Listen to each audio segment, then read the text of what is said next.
cómo responder a las afirmaciones de un adventista del séptimo día.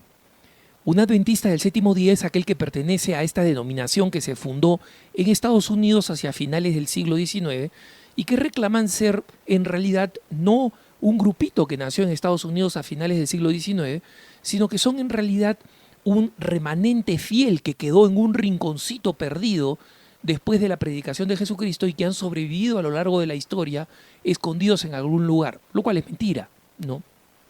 Sin embargo, lo dicen con suficiente convicción como para que varios lectores de Así Prensa nos pidan un punto de vista sobre los adventistas del séptimo día.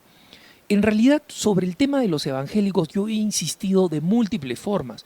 Creo que voy a dejar en la página de Así Prensa un punto de vista que diga simplemente cómo responder a, y voy a dejar una línea en blanco para que cada uno la llene, ¿no? Con la pregunta que quieran. Porque el argumento siempre es el mismo. Y el principal elemento que hay que tener en cuenta es que lo que hace que muchos católicos salgan corriendo diciendo, por favor, ¿cómo le respondo a tal o cual? No es que sus argumentos sean convincentes. No lo son. Cuando uno los lee fríamente, que quedaron un pequeño resto fiel. ¿Dónde quedó? ¿Dónde? ¿Dónde quedó? ¿En Europa? ¿Dónde? ¿Dónde quedó? ¿Cómo se produjo la sucesión entre ellos? ¿Quién fue revelándole a quién? ¿No? Y cómo así de repente aparece en medio de ninguna parte en Estados Unidos en el siglo XIX, ¿no? Entonces, es simplemente hacerse las preguntas de sentido común. El problema está en que nosotros caemos con demasiada frecuencia por la convicción con que otros hablan y por la falta de convicción nuestra sobre la verdad de nuestra fe. Eso es lo más trágico. No son los argumentos. Es el temor a esos argumentos. Eso es lo más trágico. Eso es lo verdaderamente trágico. Y los adventistas del séptimo día pueden decir lo que quieran. Yo puedo decir, soy un ornitorrinco albino. Lo he dicho con mucha convicción, espero que me crean. Pero algunos dirán, no, pues Alejandro, tú no eres un ornitorrinco albino. Los ornitorrincos no hablan, no son seres humanos. Si tuvieras pues esas extremidades palmípedas como tienen los ornitorrincos, no podrías estar tomando un micrófono en este momento, ¿no? Y yo le podría decir, bueno, es un micrófono que tiene pedestal, o sea que no necesito los palmípedos para poder agarrarlo, ¿no? Para poder tomarlo. Entonces, insisto sobre este punto porque nosotros tenemos demasiado temor para responder a estas cuestiones. Y la respuesta es muy sencilla, la he dicho en otras ocasiones. Y la voy a repetir una vez más para que la entiendan de la manera más sencilla posible.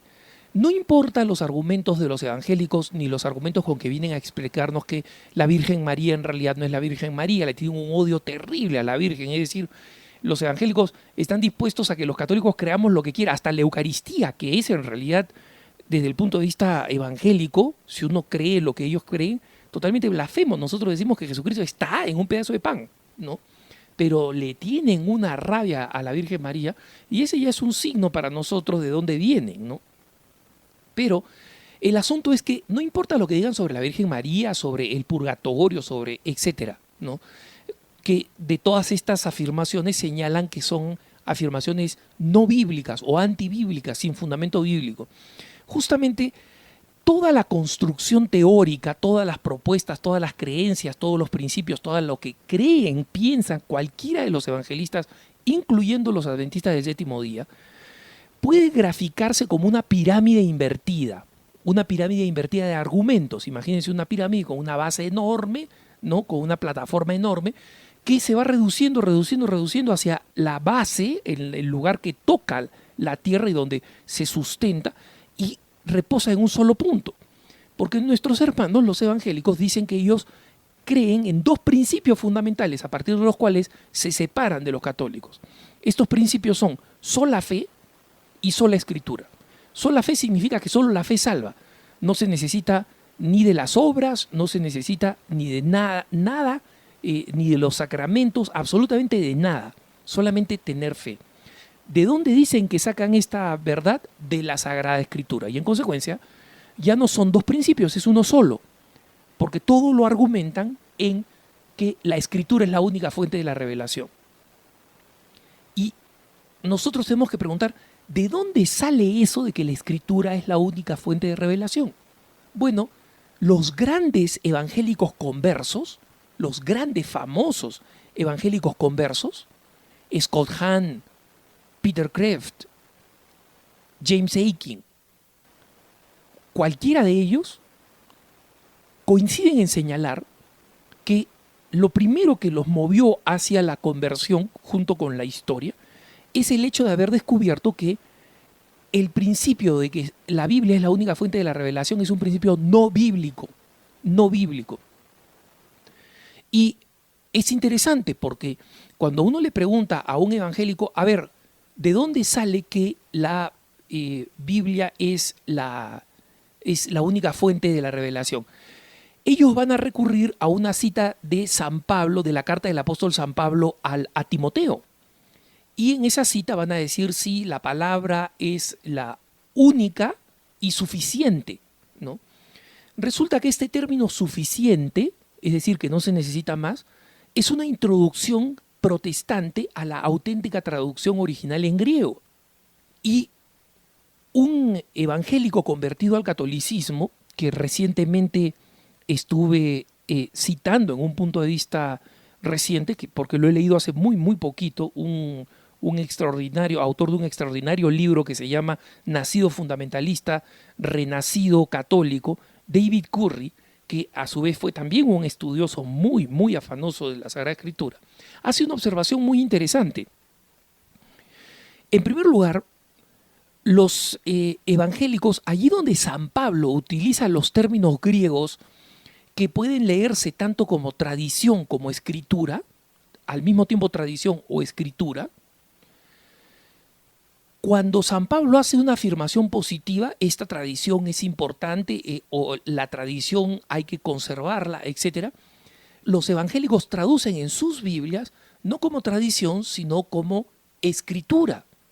Y allí donde San Pablo critica la tradición, como por ejemplo las tradiciones judías que esclavizaban, que generaban un espíritu totalmente fundamentalista, la traducen como tradición, para que al final en sus Biblias San Pablo aparezca siempre hablando a favor de la escritura y en contra de la tradición. Es decir, el primer anticatólico evangélico sería San Pablo.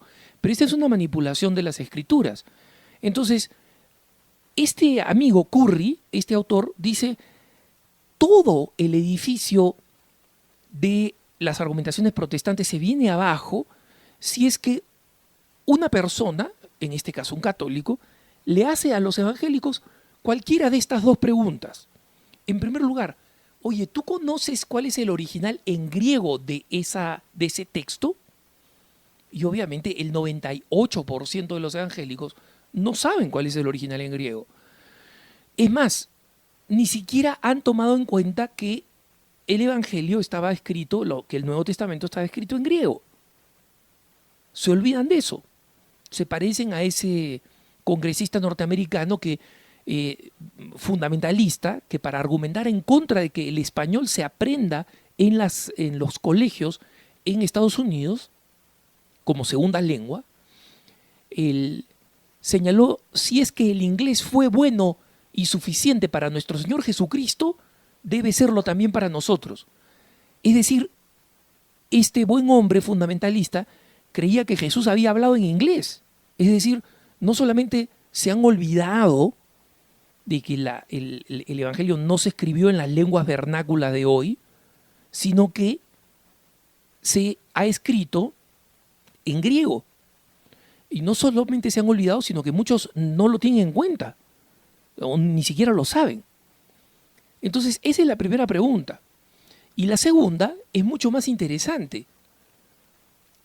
Curry recomienda preguntarle a un evangélico, incluyendo un adventista del séptimo día, cuando nos dé una cita a favor del Evangelio o las Sagradas Escrituras como la única fuente de la revelación, el 99% de las probabilidades es que sea un texto o del Antiguo Testamento o paulino. Y la razón de Curry es que dice, yo puedo dar testimonio después de haber sacado un pregrado, bachillerato, licenciatura, máster y doctorado en las Sagradas Escrituras en distintas universidades evangélicas, las más prestigiosas de los Estados Unidos. O sea, el hombre estudió todo lo que se podía estudiar, ¿no? Yo les puedo decir que los evangélicos hemos sido curiosamente más paulinos que cristianos. Conocemos a San Pablo de arriba y abajo, y el 90% de nuestras argumentaciones las sacamos de San Pablo. Entonces, una pregunta que realmente descompone a los evangélicos es, mira, perdón, esa cita es de Pablo, pero Pablo mismo dice que nosotros no somos ni de Pablo, ni de Pedro, ni de Apolo. Entonces, ¿dónde dice eso Jesús? ¿En qué parte del evangelio, de los 4 evangelios? Y según Curry, y yo lo he experimentado un par de veces hasta ahora, 2 veces, efectivamente, hasta ahora mi índice de éxito es del 100%. Ninguno de los 2 evangélicos me pudo contestar qué texto de Jesucristo afirma sus posturas. Porque curiosamente parecen conocer muy bien las Sagradas Escrituras, pero no las conocen. No conocen los evangelios. Un evangélico promedio escucha menos el evangelio que un católico, porque como los textos bíblicos con los cuales ellos meditan en sus ceremonias, en sus liturgias, son textos usualmente tomados libremente, un texto escogido al azar por el ministro, ellos no tienen un ciclo litúrgico como nosotros. En el ámbito litúrgico o en el ámbito de las celebraciones, las posibilidades de que un evangélico escuche el evangelio, es decir, lo que dice Jesucristo, como lo escuchamos los católicos, es mucho menor. Es mucho menor. En consecuencia, es importante saber eso. Nosotros somos más evangélicos que los evangélicos. Mucho más. Mucho más.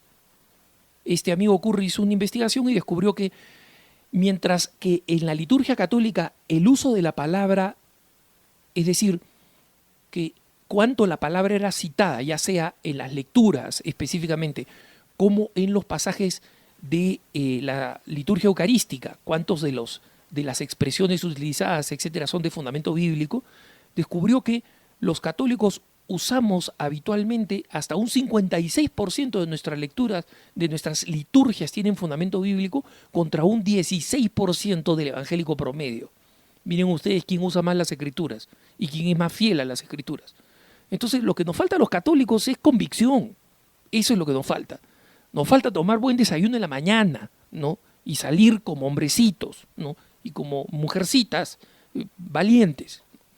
Entonces, eso, obviamente lo de mujercitas me refiero a las damas, ¿no? Y me parece muy importante comprender que el evangélico simplemente no tiene fundamentos, no tiene fundamentos. Y el que termina creyendo a los adventistas del séptimo día o a cualquier otro grupo, si le cree, pues se los merece, ¿no? Merece ser miembro. Así que me parece fundamental comprender que la esencia argumentativa de nuestros hermanos separados simplemente no tiene fundamento. Que tengas un buen día.